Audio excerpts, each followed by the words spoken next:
Coach's clinic is complete, so is the ninth practice of the spring. We met with Brian Kelly afterwards, and the topic defensively remains linebacker. It's not going to change. No.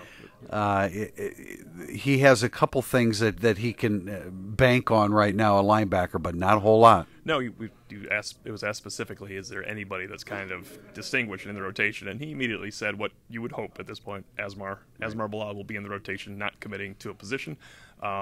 Today, Asmar played, we also saw a lot of nickel today, but today Asmar played a lot of Mike.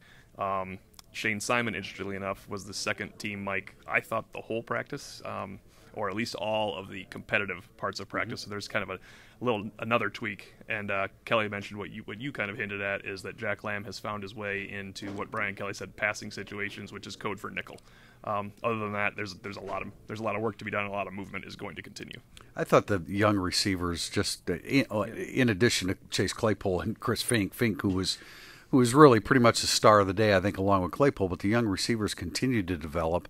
Kevin Austin made a couple great over-the-shoulder grabs. Braden Lindsey's been slowed a little bit by a hamstring, but Lawrence Keys is virtually as good every practice. Yeah, he no matter who's covering him, he's making plays on people. I do think we should couch it when we keep saying how much we like the young receivers, and it's true. I mean, it's not even close. Fink and Claypool dominate these practices, and it we see a lot of one-on-one on 7-on-7, and they should. And Claypool just said that in an interview, like, I don't plan on losing a whole lot of one-on-one reps. But boy, it's nice to have some depth coming up behind them, and I really think it could be a strength this year that they actually have some help for those top guys. We don't get to see a whole lot of the running backs, because so much of the 11-on-11, of course, 7-on-7 work is passing. But we saw Jameer Smith play some physical football. Love his pad level.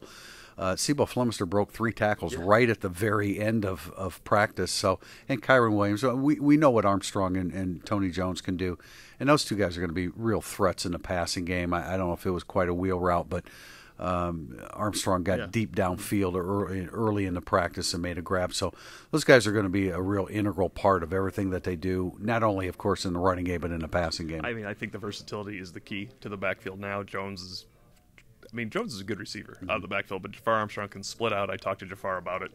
He mentioned, look, it's not only the two of us. He thinks that the other guys are versatile as well. We did see Jameer Smith involved in some one-on-one passing situations, and even 11-on-11 downfield. I think it'll be a 1-2 punch plus committee. I don't think it's going to be.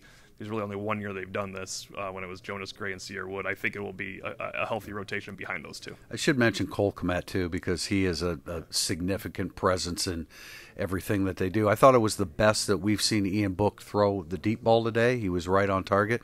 Tim, what else you want to talk about defensively? Houston Griffith had a great day the last time we were in here, which was Tuesday. He had the opposite today, actually, and he came out and met with the media, and he was, I guess his testing's off the chart is what I got from being involved in that interview. He got matched up with Chase Claypool a lot today, and that's not a matchup. I mean, he is learning the techniques of a new position.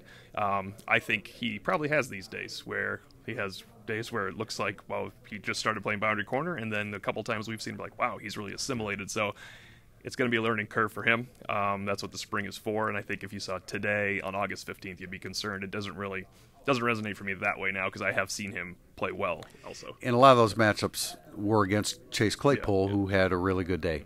9 practices down, 2 weeks of spring football remaining before the April 13th Blue Gold game.